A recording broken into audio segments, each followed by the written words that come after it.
Plus tard encore, à Neuchâtel, j'avais 14 et 15 ans, et j'allais me sauver par la fenêtre pour filer jusqu'en Chine, sans esprit de retour, à la maison de mes parents. Mon paternel ayant eu l'idée baroque de m'inscrire à la célèbre école de commerce de cette ville, je m'enfermais le plus souvent possible dans la bibliothèque de mon père pour ne pas suivre les cours de l'école, quand je ne passais pas la journée sur le beau lac suisse à faire du bateau à voile, et ayant repris en main pour, cette fois les lire, les 24 tomes de la géographie universelle, de la première à la dernière page, ayant repris en main le tome 9 qui était pour lors un volume usé, dépenaillé, au dos cassé, qui s'ouvrait toujours de lui-même à la même page, mais dont quelqu'un avait arraché, ce n'était pas moi, la fameuse gravure de l'idole, ayant enfin déniché au bas d'une page la traduction d'un conte nègre, donné en notes par Élisée Reclus à titre de curiosité, l'histoire de l'éléphant et des rats blancs,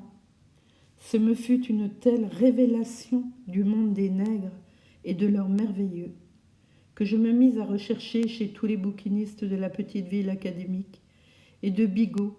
et à lire tous les livres sur l'Afrique que je pouvais dégoter et qui contenaient des histoires nègres, tels que les contes populaires des Basutos et les chants et les contes des Rongas,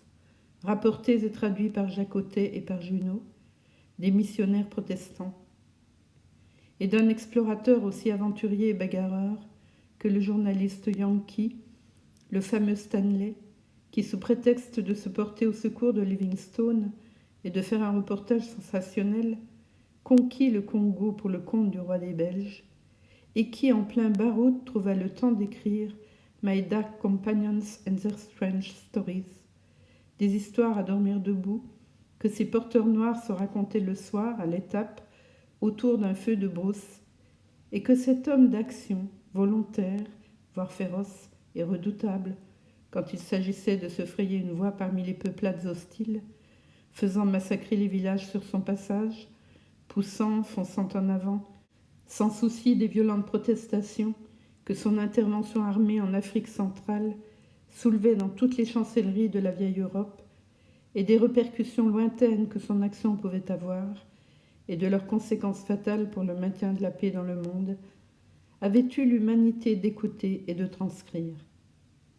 Et le maître livre, le totémisme de Fraser, et les nombreux écrits du révérend Pertril, de la congrégation du Saint-Esprit, chargés de l'évangélisation des Noirs et de leur conversion, qui, à son corps défendant et par subtilité, et pour pouvoir combattre l'animisme des Africains et leur diablerie à armes égales, se vit contraint d'étudier leur cosmogonie et leur métaphysique. Et le savant père finit par traduire leurs légendes et leurs chants magiques, qu'il publia à Munich chez les anthropologues, après un séjour de 10 ans au cœur du continent noir,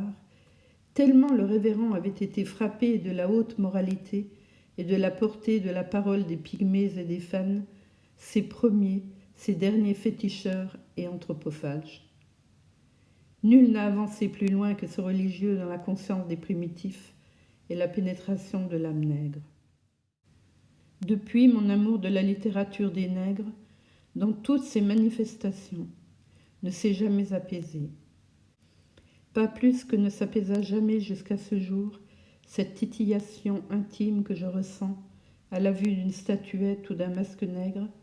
rappelle lancinant de l'idole qui me terrorisait dans mon enfance et me possédait la nuit, et sans être un linguiste, ni avoir voulu me spécialiser, mon érudition à la matière s'étendit, au point qu'en 1919, je pus composer mon anthologie nègre dans une chambre démunie de tout meuble, où la nuit, à plat ventre sur le parquet et m'éclairant à la bougie, j'écrivis en moins d'un mois les 350 pages bien tassées de ce gros bouquin de compilation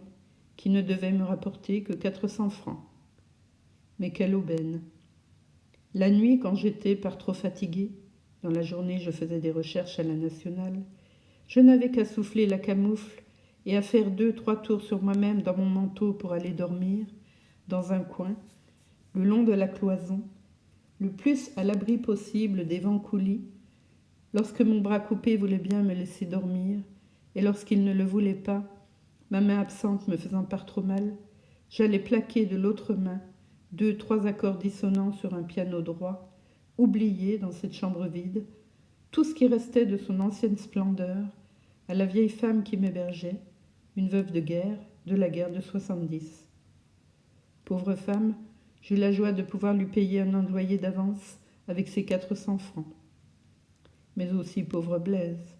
mes accords étaient dissonants. Pour rendre le plus vrai possible, les douleurs inexprimables autrement, car il n'y a pas de mots pour les dire, que ma main coupée me faisait subir. Depuis, je n'ai jamais plus touché un instrument de musique. Cela me fait honte, car faire de la musique, c'est sanctifié. Mais j'ai toujours mal au moignon, et pour ne pas gueuler jour et nuit, je me raconte toujours des histoires nègres. Et je ne rêve plus la nuit, j'en suis maître.